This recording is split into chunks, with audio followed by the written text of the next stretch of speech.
အပြာရောင်ပင်လယ်ကြီးတွေလှိုင်းတဘိုးနဲ့တောက်ပနေတဲ့နေရောင်ကြီးအောက်မှာဂျပန်နိုင်ငံရဲ့လှပတဲ့ကျွန်းတစ်ခုဖြစ်တဲ့မီယာကိုကြီးမှာရှိပါတယ်။ဒီနေရာဟာတဘာဝအလှတရားတွေအပြည့်ရှိတဲ့နေရာတစ်ခုပါ။ဒီနေ့မှာတော့ဒီလှပတဲ့ကျွန်းပေါ်မှာထူးခြားတဲ့အလှတရားတစ်ခုကိုဖမ်းယူထားတဲ့ documentary တစ်ခုကိုတင်လို့ကိုမိတ်ဆက်ပေးသွားမှာပါ။သူမရဲ့နာမည်ကတော့နာနိုအိုဂါဆာဝါရာဖြစ်ပါတယ်။နာနိုဟာလူတွေကိုချက်ချင်းဆွဲဆောင်နိုင်တဲ့မျက်လုံးကြည်လင်မှုနဲ့နူးညံ့တဘာဝဆန်တဲ့အလှတရားကိုပိုင်ဆိုင်ထားတဲ့မင်းသမီးတစ်ယောက်ပါ။သူမရဲ့အပြုံးကနေရောင်လိုပဲတောက်ပါပြီးသူမရဲ့ပုံရိပ်ကတဘာဝအလှတရားနဲ့အံဝင်ခွင်ကျဖြစ်နေပါတယ်။ဒီ documentary ရဲ့ရည်ရွယ်ချက်ကတော့နာနိုရဲ့အလှတရားကိုတဘာဝပတ်ဝန်းကျင်နဲ့အတူအပြည့်အဝဖော်ပြနိုင်ဖို့ပါ။နေအလင်းရောင်နဲ့တောက်ပနေတဲ့ပင်လယ်ကမ်းခြေမှာ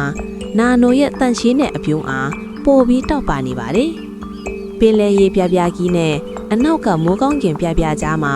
သူမရဲ့အလှတရားဟာပိုပြီးထင်ရှားလာပါတယ်။ဒီမြင်ကွင်းတွေဟာတဘာဝနဲ့လူသားအလှတရားအတူတူပေါင်းစည်းထားတဲ့ပုံရိပ်တွေပါ။မီယာကိုကြီးမှာကျွန်းမှာ